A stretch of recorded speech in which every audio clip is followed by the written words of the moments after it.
So, welcome back to Bali. Mm-hmm. Not you guys live here, I guess, but to everyone else, welcome back to Bali. We were talking about PSYCH-K before. Give me some sort of day-to-day practical examples of how that's impacted people. Clearly in a positive way, but like, how has that impacted people? Who wants to start with that? I'll start with my first ever professional consultation as a PSYCH-K facilitator. Someone rang me. I think he'd seen the website. And he sounded in a terrible state. He was crying and he said, look, I need help. He was quite a long way away. He was in Uluwatu, I think, which is at least an hour and a half away. And I said, yeah, sure, come over. So when he arrived, I've never seen someone so broken, so close to death, so close to suicide. He was in a terrible state emotionally, crying his eyes out. I don't know what it was. It was, loss of a loved one, broken relationship. I'm not sure. But he was in need of help. So I said, come on in. And we started immediately with the muscle testing and how it would be otherwise. And it was difficult to get him to stop crying, to get him to muscle test. Now, after about 10 or 15 minutes, he said, this is bullshit. I don't believe it, because it can't be that easy, And so I understand. He was like, what has this got to do with my broken heart or whatever? I said, look, mate, I felt the same way when I first did it. I thought, how can it be that simple? I said, but I did it anyway. So all I'm asking is that you continue with the rest of the session and see how it works. So we did it. He balanced. We did half a dozen different balances, and he left. I have seen him regularly every few months, and he always rings me and said, okay, I'm going to kill myself again, and this time I know how I'm going to do it. And he shows me, he brings pictures with him of things he wants to do. One time he wanted to throw himself off a boat, a fishing boat that he bought, and he's going to drag himself by the hook behind. Another time he actually built a guillotine and showed me the pictures to chop his own head off. So the guy comes back regularly with this death wish, and we balance around it, and hopefully he's still alive. So that is one practical use that I've had, was that it kept this guy alive, whether he's still alive yet or not, but it stopped him topping himself. So that was pretty powerful. Yeah. Want to talk about the other one? Or? Yeah, go ahead. There was a guy on Facebook, Linda saw it, and he said, look, I go through these psychotic fits where I lose it completely. I end up in a nut house. I have no idea what I'm going to do. I'm on the edge now. Please, somebody help. So Linda said, why don't you reach out to him? So I rang him up. I said, come round. And the guy came round. We had a bit in common. He'd boxed at the same boxing club in South London as me. We were able to share a couple of stories. We seemed to relate on certain things. We balanced, because he said, he's really afraid whenever this happens, he ends up naked in the middle of a field somewhere, getting arrested, getting thrown in some nut house, and he has no control over it, these psychotic episodes. So we did these simple balances. I didn't see him again. And this is another thing I want to stress. It becomes the new normal. Here he was on the verge of suicide, death, depression, jail, whatever happens. We balanced, and I didn't see him again for another 3 months, and I happened to be in a boxing match, and he was there having a beer, and I said, how's it going, mate? Because he hadn't rang me back. And he was like, I'm fine, why? I said, everything okay? What? So the beautiful thing about this, and I've seen this over how many people I've seen, it becomes the new normal. So this massive trauma, fear, worry, disaster in your life can suddenly go away in 5 minutes, and people don't believe it's that easy, so they always look. The conscious mind is always looking for complicated. So the amount of people that will go away and their lives change, and then they come back and go, your stuff was good, Dennis, but I went up the mountain and saw this guru with a top knot and baggy trousers who chanted, in Pali to my inner whatever. And, and I hear that all the time, and I don't care. I don't need a pat on the back. But I know where it came from, because when you came to see me, you were in trouble. And suddenly you're not. And whether you have to justify that with the complicated conscious mind that needs a reason. The reason was PSYCH-K. So those are a couple of episodes that I've had that were very serious. I mean, we could go into the noisy neighbor as well, right? Could do. Do you want to tell that story or shall I? I think you should tell that story because I'm kind of like the observer on all of that. All I remember is that, you know, almost overnight, this guy's character changed just like that. Okay. You know? So this was an old mutual friend who lived next door to Andy. And I saw how angry he was and how ready to snap, which is what happened in the end. Violent, anger, you know, uncontrollable. And I saw the rage in him and I said, would you like to try some balancing? And he was like, what is that? Blah, blah, blah. So we did a session. He thought it was bullshit. He's like, I don't see the difference. But his neighbor, Andy, who was so used to this guy coming home late, drunk, shouty, fighting, beating up his wife, whatever. There was a kid involved. He was a very angry man. And suddenly he wasn't. But of course, this was too simple and he didn't appreciate it. And whatever, he went back to his old behavior. But it was very obvious from one day to the next. Yeah, maybe that's an interesting point. Okay, one point is that it even works if people do have resistance. So it works either way. You do not have to believe in it. That's one thing. But the other thing also is you need to want change. This is the minimum requirement for making it work, really. Like Dennis said, okay, he kind of, you know, he went back to, you know, whatever. He had secondary gains or something else made him the way he was acting before. So you need that bit. You need awareness. You need to see what's going on in your life. You need to be able to observe, you know, your own actions and your own thoughts. And you need you need awareness. You need some sort of self-realization, and then this is number one. You need to want change. So if you're not open for change, then you will not be able, even with PSYCH-K, you will not be able to change that. Ultimately, but yes, you have to be open. And have you come across you got any personal episodes that you want to share? Maybe talking about phobias. It was an interesting experience for me. There was this girl, she's from Jawa, and she had that phobia for worms. So, I mean, to the extent when she saw, I mean, if we see a worm, you know, me too, I don't want to touch it, but she had a very drastic reaction. So it would be like a worm in the bathroom, and then she wouldn't be able to take a shower for 3 days because she wouldn't be able to, you know, to get in there. So what we did balances around that, and she tested it straight afterwards. And it was gone. So that was, I mean, a phobia she had lived with all her life. And then she had another thing that she was not able to get to drive in a car. Oh, we did a wee video around that. Oh, that's right. Yeah. So she had that sort of reaction when she got into a car. You know that smell of, I don't know what that is, but it's like, if you know, a distinctive smell of a car, the inside of a car, the interior of the car, that. So whenever she got in the car, she would feel like vomiting. She just couldn't bear it. So to the extent that she couldn't travel by bus, she couldn't go in the car, and even though her parents told her not to go on a motorbike all the way from Jawa to Bali, she would drive, you know, without telling their parents. So that was really tough for her. So we did that. We did balances around that, and next thing you know, she was in a little trip with a school or with her colleagues, and she was fine. She was in the car enjoying the trip, and she got rid of that phobia. It's amazing, and she was so happy. Yeah. Claustrophobia. Claustrophobia. That's another good one. Yeah, there was someone, and he developed claustrophobia during COVID. Remember the time where you're not even allowed to leave the house? Mm-hmm. So he said, I mean, that's what he said. He reckons that how he developed claustrophobia. So he couldn't get on planes anymore. He couldn't get on, you know, small spaces.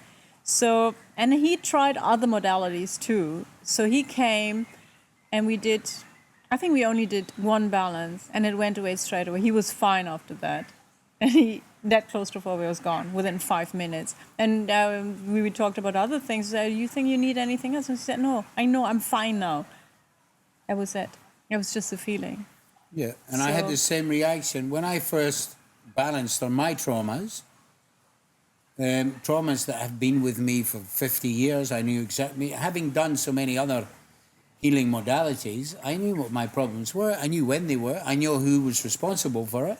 I tried to forgive them. I tried to pray on it. I tried to not let those incidents take up rent in my head all these years later, but it did, and I couldn't let it go. And so when I first went and did the first balance ever, because you're in the room, I went. So what happened was, Linda left that book, and then I asked, and then suddenly a course came up in Singapore, and I said, I'm going to go and do it, So I went, and so they explain PSYCH-K, and then they say, okay, you balance with him, and you balance with him. So they're all complete strangers, and I had these massive traumas, and I had to balance with this stranger that I didn't know. I started to get a bit angry with him, I remember, because I knew what it was, and I was like, how on earth is this simple process going to help with something that's that deep? And I ended up threatening him a little bit, and I remember the teacher, Rosie, coming over and going, is everything okay? I said, it's okay so far, but if he keeps this up, It's not going to be fine, yeah. But actually what it was, he was a primary school teacher, a big guy, black guy from London, and he was talking to me like a little kid. So when did this happen, and how was it? And I was like, mate, that is exactly what I needed, because it brought it right to the surface. And then we did this whole brain balanced state, boom, gone, And Did it ever come back? No. And it's been with me for almost 50 years. And I knew exactly what it was, and I couldn't get rid of it. A year in meditation didn't get rid of it. Hypnosis, whatever you want, wouldn't go away. And I felt it go in seconds. And the funny thing was, after that, like you said, you got to balance on it. I was like, I'm done now. I wanted to go home, sit in front of the TV, and eat chocolate. That was that. I'm happy. That feeling, that whatever it was, that trauma, vanished in seconds. But I think just to add that, because it might be interesting, that PSYCH-K works at the conscious and subconscious level. So you actually had the conscious realization before you did balance, right? That actually that guy was not alive anymore, right? So so that fear was irrational.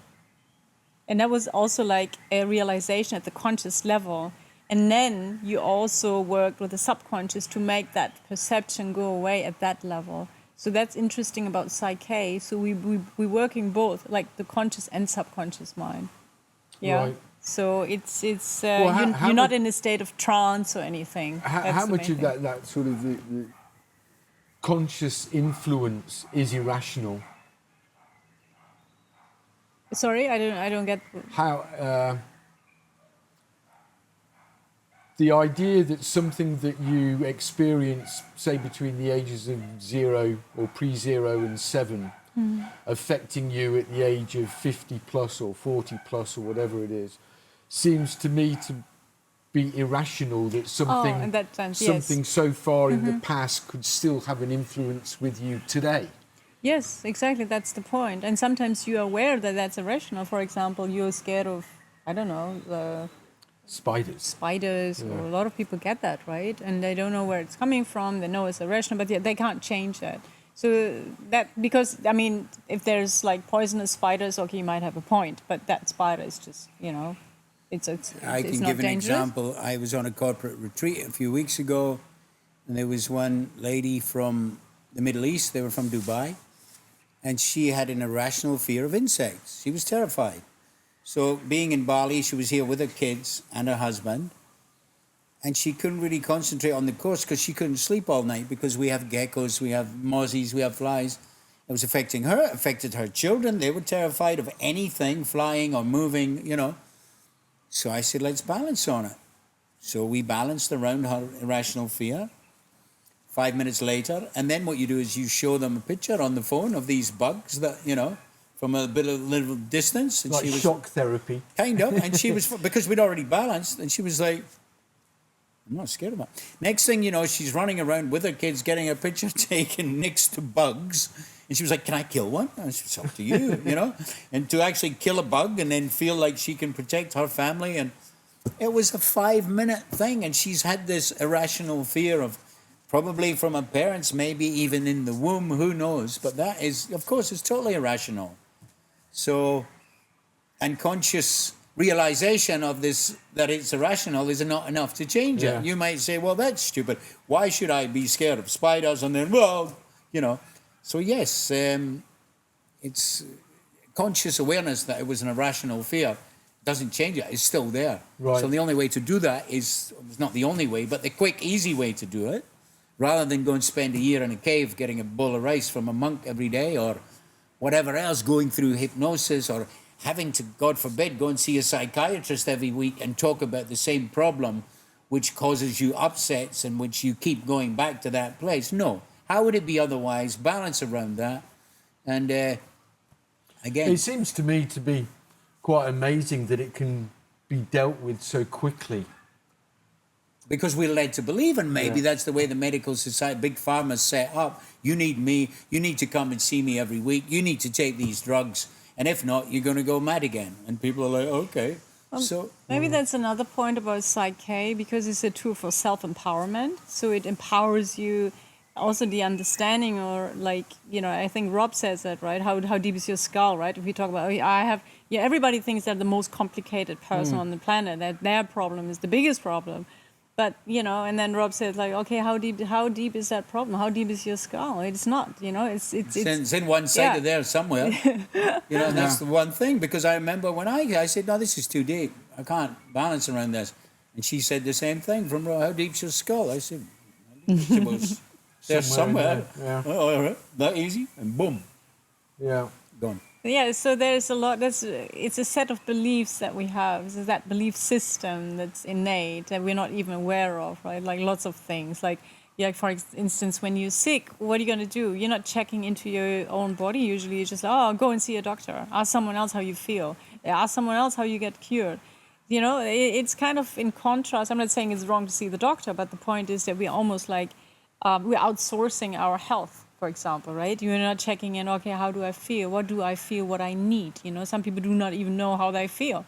They just go, I have this and this symptom. I need to ask the doctor what's wrong with me. You understand? So Right. it's about self-empowerment pretty much at every level. So the power really is within. Absolutely, yes. It's beliefs. Everything's But beliefs. that scares people, and also it threatens their position. If someone's in a position of power where people have to come to them for help, and then you tell them that they can help themselves, then you're taking away. So a lot of, you know, Well, that in itself is kind of a scary prospect. You know, that it's all inside you. It's me. So all the problems are actually nothing to do with your job or your relationship or, you know, struggling with this or struggling with that. It's actually just in your head. All of it's in your head. You're saying that. Right? yeah. You're creating it. Yeah, Yes. you create Without, that. not consciously, but subconsciously. Yeah. And that's kind of, but the good news is, you know, once you realize that, then, you know, you're not a victim. You can actually, you have the power. It's only you has the power. Getting Usually, rid of that poor me. yeah, kind exactly. Of thing, So right? whenever you feel like, oh my God, get the poor me syndrome, like you feel like a victim, then there's something, you know, all these, you know, the red flags. You have to wake up. Oh, well, wait a minute. There's something I can change to empower myself, to take back my power. And It's funny though that because it's almost like that poor me mindset is more difficult to do than the acceptance that it's actually all in your head. Do you know what I mean? It's almost like there's more work, there's more energy needed to maintain that poor me yes, absolutely. state than it is to forget it. But it's just what you're used to. You Yeah. know, you're used to, that's your comfort zone. You're just used to that. Yeah. You accept it as the normal state. Whereas like responsibility, taking responsibility for your own emotions, for your own life, that's kind of not wanted. That can be scary though. Yeah, because it's another, you know, then you're responsible for everything. It's easier to play the blame game, right? Yeah. And then also, like, usually we always feel like we need someone else to fix us. Yeah. It's not like us fixing ourselves. Yeah. It's like, Well, I guess that's part of that blame game. yeah, exactly. Do you know? Yeah, if I only not had my that fault, person, it's his fault. He who can fix me, then I'll be fine. Yeah. So, but it will never stop because it's ongoing. It's evolution. It's, you know, you're constantly changing, and this is like, you know, it's that sort of deep wisdom, Buddhist wisdom. Everything's changing all the time, Yeah. and that's, It's just the law of nature, really. Well, it's the bondage of self. When people talk about this bondage of self, it sounds like some kind of airy-fairy spiritual. But actually, we are in our own mental prisons and doomed to keep repeating the same mistakes because of lack of self-worth or self-love or, so we repeat. And you're right, it's a very lonely place to be, because if I let go of that suffering, if I let go of that poor me, that defined me. If I don't have The that, poor then me The defines poor us. me, yeah. if I don't have poor me, who am I? So Yeah. I'm the guy that everything happens. When you meet someone first and then you become friends with them, is usually you start sharing stories about what happened to you when you were growing Sure. up. And usually it's the most painful ones. And you go, and then this guy did that to me. And then Yeah. your friend will sympathizing. Well, of course you felt like that. And what about you? Didn't you? And then you all stuck in this vibration of poor me, poor me, Yeah. poor me. But if you're given the power to let that go, then you don't have an identity, because you are Dennis from Scotland who had all these issues that everybody was against, that I had to blah, blah, blah, blah, blah. I remember in the advanced course or something, when the opportunity came up and I saw what was happening, that I had to let go of all my victimhood. But I'm nobody without my victimhood, and it was a very lonely place to be for a while. But Well, that's the hat you wear, right? yes, that's the hat you wear. Yeah. Poor me. And Yeah. to let that go, then what have you got left? Because then you stop manifesting those people in your life who will support that view of yourself. So okay, so let's say you change that hat. Yeah. You throw your poor me hat away. What do you replace that with? How is that replaced? It's a tough one. Go on Well, then, no, Linda. that's the fun part, because That's then the fun part. Well, yeah, Well, because then you're co-creating the then future. you're co-creating. Okay. It's not happening by Exactly. accident anymore. It's not like a repetition of poor me. They won't let me do this. They won't let me do that. I can't be successful doing that. Suddenly, you've got a blank slate. You can do whatever you want. It's kind of lonely in the beginning because you don't have an identity. Yeah, okay. So you can do whatever you want. Yes. Which, okay, I'll play devil's advocate with you on that one a little bit. So you can do whatever you want. What if I want to go back to that poor me state, because that's where I feel safest? Even though I might not feel the most fulfilled or comfortable, Well, but the it's where I point- feel I safe. think Yeah, he's but talking the about point- secondary gains. Yeah, that's Maybe that's secondary the time to gains. Yeah, explain yeah. secondary If gains. that happens. What's a secondary? A secondary gains? gain is like, for instance, if you have get a benefit out of your whatever belief that is. For instance, the victimhood. Let's say I get sick a lot, and then why am I? It can be I can have secondary gains, like attracting attention. Sure. And I want that my mom Okay. pays attention to me Because of that victimhood. because of feeling. that You disease gain or that something. Your illness. secondary So gain. that's a Can I give secondary a gain. really good example Yeah, of secondary sure. gains? I went to Thailand doing a Qigong course, and there was an acupuncture doctor who had a hospital for incapacitated people who've had car crash, can't walk, can't move. So he took me around every day. He did his rounds, and he said, this one will never get better, because they couldn't speak English. The husband comes every day with a wheelchair, feeds her, looks after her, takes her to watch the TV, and gets lots of attention. She likes that. Right. He said, that's as good as she's going to get. This one, for example, there's a woman lying there, can only move her eyebrow, like that. He said, she'll get better. She wants to. She doesn't like that. She'll fight. So secondary, I thought that was a great example of this lady had the secondary gains, that she'll keep with that. Yeah. Instead of trying to get better, this suits her to have this. So again, it suited me to have this poor me, everybody's against me, poor underdog type, And Well, better the devil you know, right? yes, exactly. Yeah. Yes. So this is, I think, a great explanation of secondary gains, and along with limiting subconscious. So it's hard to let them go. Yeah. It might be a process. So what we're saying is that in this case, when secondary gains are popping up, it's not enough to just do one balance, but it's a process, because you're slowly you're kind of just discovering, or you're recognizing what are your secondary gains if you're really open to. Well, if you to kind change. of think that earlier on you were saying that the years pre-birth to the age of 7 are the years that will define you going forward. Mm-hmm.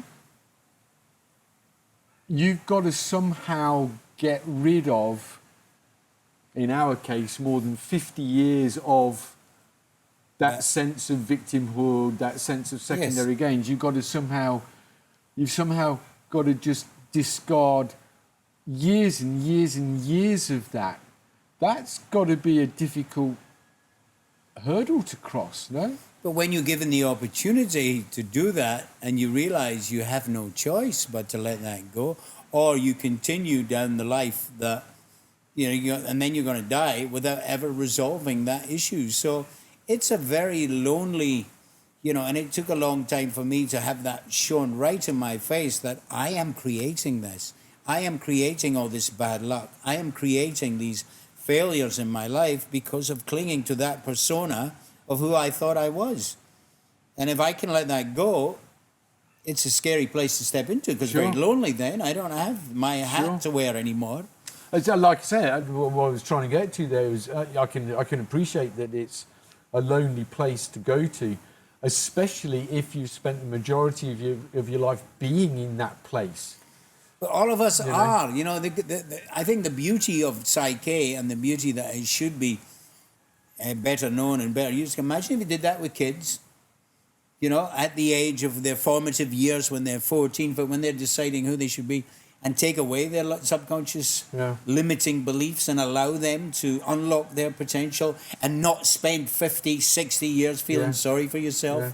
That would be a wonderful... And struggling against yourself by manifesting all these so-called obstacles in front of you that you've put there, Rug pull, the word rug pull, right? Yeah. Where they pull the rug from.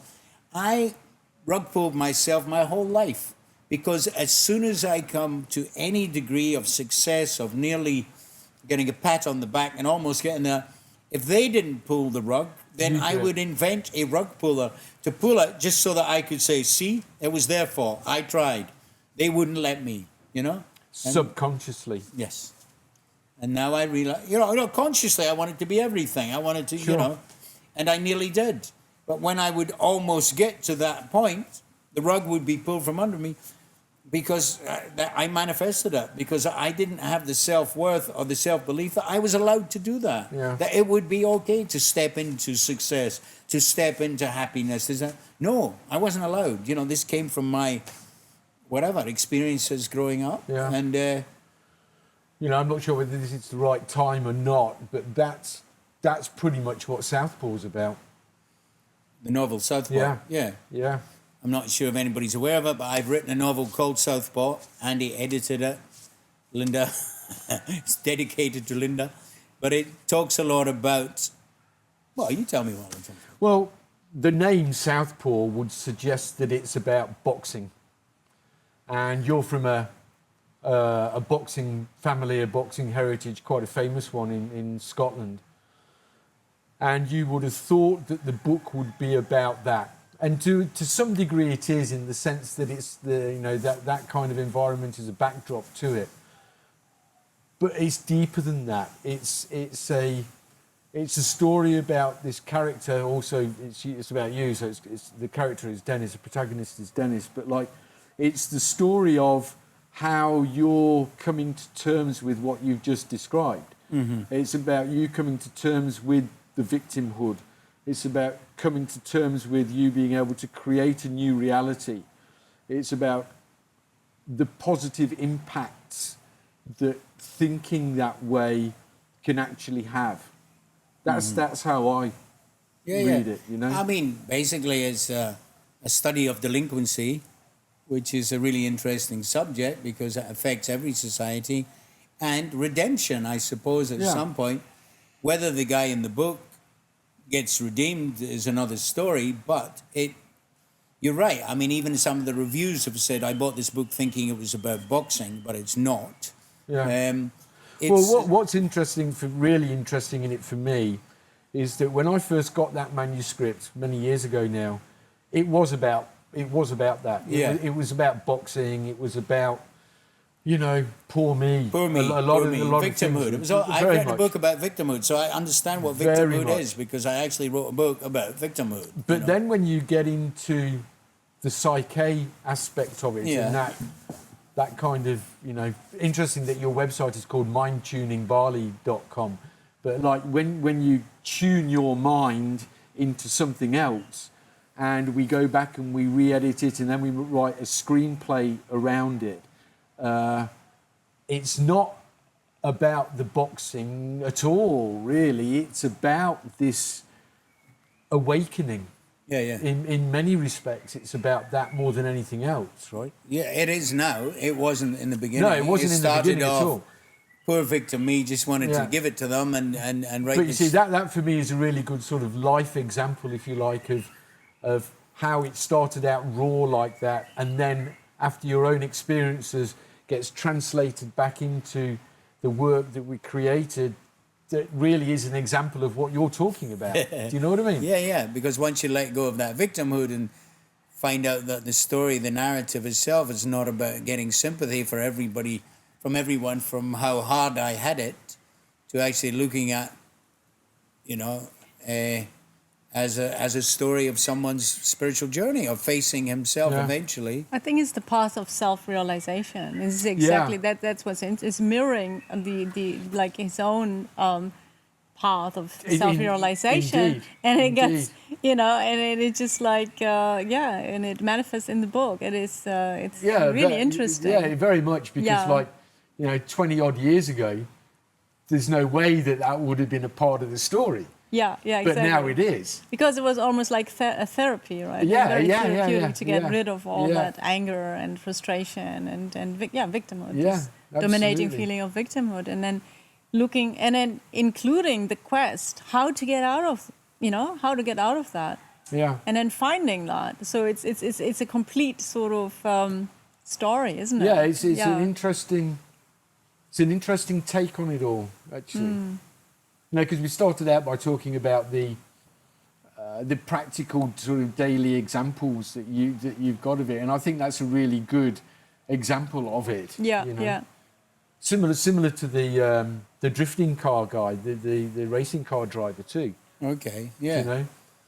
So, to talk about the drifting, the car racing thing at the moment. So we have a car racing team now in Bali called IgnitionB.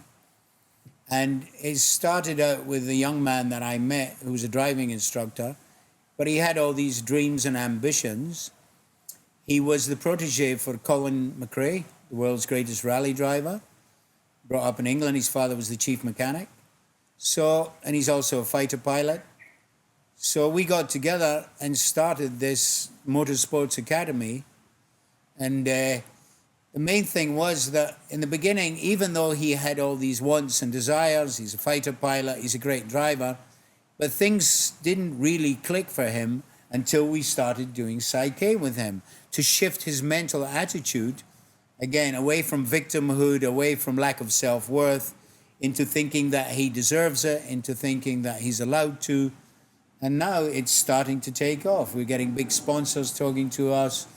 We've got a couple of tracks where we can race at. We're actually racing 10 times this year in Sentul and other places around Indonesia. So he is another living example of how you might have all these wants and desires and wishes, but unless your subconscious is on board with the program, then it's not going to happen, Yeah. How does it... Okay, on a sort of daily practical sort of story exchange thing. You've spoken about a guy that was suicidal, another guy that feels under threat from whatever it is. In this day and age, PTSD is you don't necessarily have to be fighting in a war now I guess to suffer from PTSD. How effective is it with that? I mean, that's a really personal, in your face, I can't ever unsee that kind of mindset. Do you know what I mean? Well, that's just a classic example of how that's a huge traumatic experience, right? And PSYCH-K can transform that within 5 minutes. And I can give an example. And we do have examples. We actually had When I go to CrossFit, I did, and we had a little team of us, like 5 people, and we did CrossFit together every day. And one of the guys works in Iraq. He's a private security guy. He's been there forever. Was in the British Army for how long? So he's one of these battle-weary ex-veteran, still works in the field. So it's a month on and a month off. So he comes here for a month, trains with us, and then goes back to Iraq, which I'm sure is not fun, you know.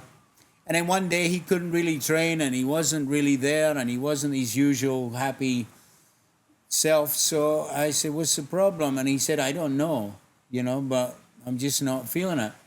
So I said, here. So it was in the CrossFit gym. We went behind the boxing ring or something. 5 minutes later, boom. And there is actually a testimony on our website with him explaining that. You know, he's all covered in sweat. He's covered in tattoos. He's from the north of Ireland. Maybe some people might struggle with the accent, but he's like, if I had a few old dollars, and he wasn't like that. I hope he doesn't beat me up for that, but he wasn't like that before it. And so there, 5 minutes later, we balanced on a thing called TPS, which is transference of personal stress. So there's a feeling, is that the word? What? Yes. So, yeah, there is an example. PDST or whatever it's called. PTSD. I never get it right. So, yes, it can work immediately on that. Suicide, drug addiction, alcoholism. Had someone who actually witnessed someone getting murdered in front of her. Oh, wow. Yeah, really deep trauma. I mean, and we did one balance for that, and she was fine. And you would not imagine that, because if you carry something like that around for so many years, and it's huge, and you think, there's no way you can just do one balance for that. Sure. But that's how PSYCH-K works. Well, we've had some questions come in to the website while we've been talking. Okay. And we've got one in here from Ben in LA. Ben from LA. He says, I'm a bit stressed at the moment. Is it helpful to reduce anxiety? Is PSYCH-K helpful to reduce anxiety? 100%, like we just said about for the PTSD, it's you can transform that perception, that stressful perception, that feeling within minutes. Yeah, we get you into a pose, we do a balance, muscle test, and then you will be, it's like a reset. It will make you feel more at peace, more relaxed. 100%, yeah. Okay, we've got another one in. Been busy on these questions today. This one is from Carly in Perth. Do you have any upcoming workshops? Yeah, the next one's in November 15 to 17. We'll put the information on the And where's that going to be? It's going to be in Prama Hotel in Sanur, Bali.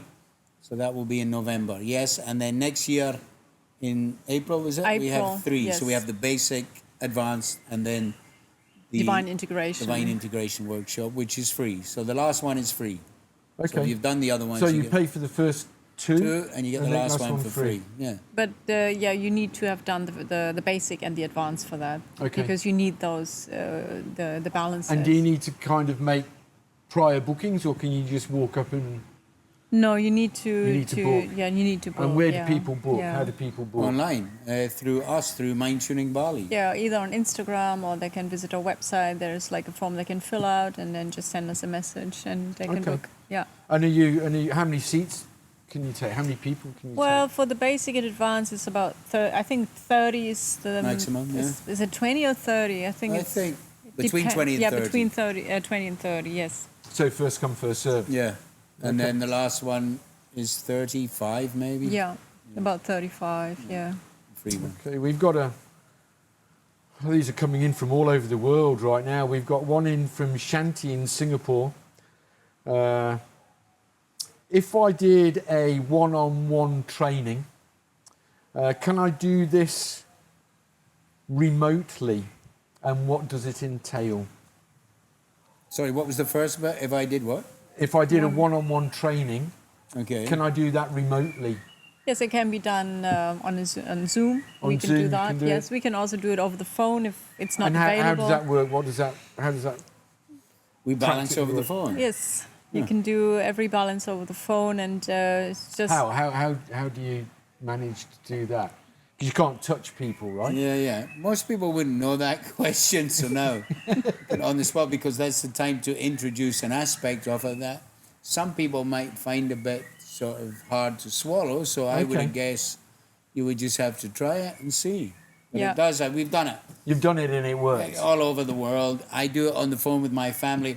My niece rang me up the other day and said, I can't find a job. She's 16, just left school, didn't have the confidence. We balanced for 5 minutes. She rang me the next day. Oh, Uncle Dennis, I found a job. No way. Yes. My friend here, she'd been off, she was pregnant, she had a couple of years off work. This is in Bali, and she said, I'd really love to go back to work, but I don't know where to start. We did a balance. She started getting calls that day. She hadn't called anybody. She'd opened. So, again, it sounds a bit woo-woo by saying we can do it online, but you can because, yeah.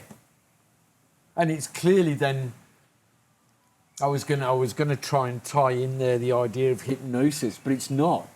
Because you're fully aware and fully awake when it happens. Something else is actually influencing. If, for example, you're looking for a job, then the hypnosis side of it is irrelevant because it's somebody else that's actually offering you a job. It's not you. Yeah, you've opened that channel. Maybe at this point we should also point out that PSYCH-K is a do-with process. It's not, you're not doing it on someone. That means we as a facilitator, we're just holding space, but you are tapping into your own inner wisdom. It is you actually who knows, who's holding the key, how to change. I mean, what you need to change. And that's really important that you are, that, you know, we are not an authority, or we are not like, we are like, not like a therapist who's, you know what I mean? So because then you're depending pretty much on the ability or the skill of the therapist, right? So we're not therapists, we're just facilitators.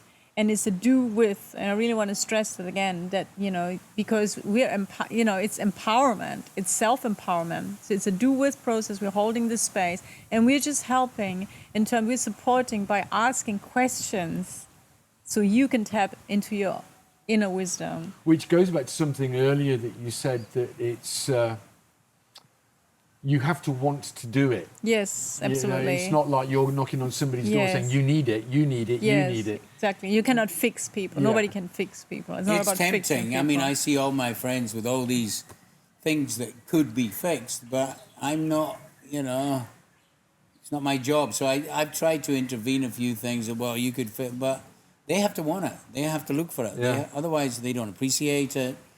They don't pay for it. But I guess in some ways, reaching out and saying I'm in trouble and I need help, that's also part of the process too. Exactly, right? And if they 100%. can't do that, like the noisy neighbor or whoever who just said this is crap or whatever.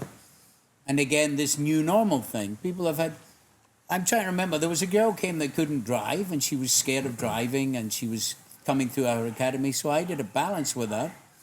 And now she's doing this online blog where she drives all over Indonesia and, you know, camps and takes, but, you know, she was terrified of driving. And now she's Mrs. Driver. So, you know, there's so many instances of that magically. If we have time, there was one guy I was working with who was traumatized by noisy eaters. So he couldn't even go to restaurants or cinema because if he heard somebody with their straw, or he'd get up, and he's a very scary guy, you know. So I can imagine him in a cinema, go, oh, welcome. So he was there, and his staff were there. His staff were policemen, ex-police, and it was in a security job. And they were terrified of him. If they ever came in the office chewing gum or chewing anything, he would bite their head off. So they said, can you fix him? So I said, come on. 5 minutes later, not a problem. Chewing crispy pizzas in his ear, chewing, and he's like, I don't care. It was gone, and they couldn't believe it. Like, the people were coming up, his bosses and that, going, what on earth did you do to him? Because they knew what it was like.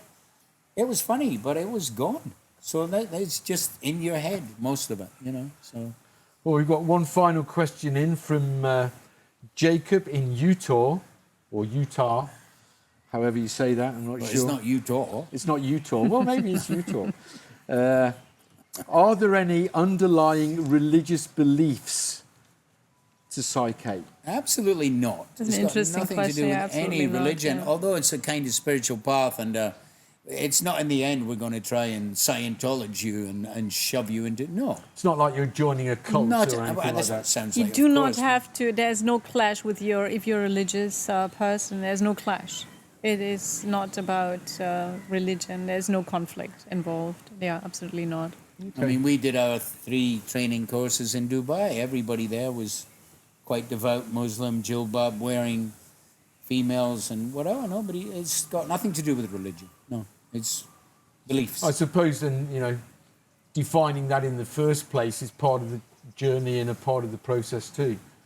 That sense of self-worth and self-belief isn't necessarily associated with religious belief. Spirituality and religion, 2 different things. Yeah. Yeah. And again, it kind of, if you see it on YouTube or you look at how it's done, the presentation of it, I can understand people thinking it looks culty, because anything that's out with the normal, you start thinking this is some kind of cult or this is, but it's not. There's no, and again, the last one's free. How many cults give you anything free? Yeah, not many. Yeah, it's not about a guru. It's not following a guru. It's about self-empowerment, and that's the key. It's about giving you a tool that you use for your own needs, for your own intention, your own, and PSYCH-K works, in different ways, whoever's using that, If you're a spiritual person, it will accelerate your, spiritual path. If you just use it as self-help, it will work perfectly. If you can just you can use it as much or as limited as you like. So there's no rule for it. You just have that tool that...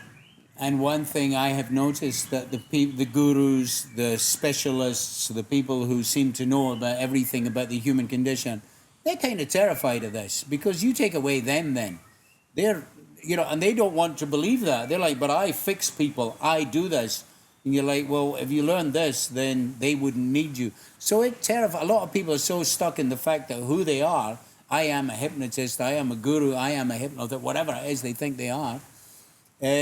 This terrifies them, because they're no longer needed then. It's just the technique. Well, okay, Dennis, Linda, thank you both very much indeed. Thank you, Andy. Thank you. For more information, we need to go to mindtuningbali.com. That's correct. That's mindtuningbali.com. Sign up for the next course, which is in when? November. 15 to 17th November. 15, 17 November. Yes. See you all in Bali. Wonderful. Thank you. Thank you.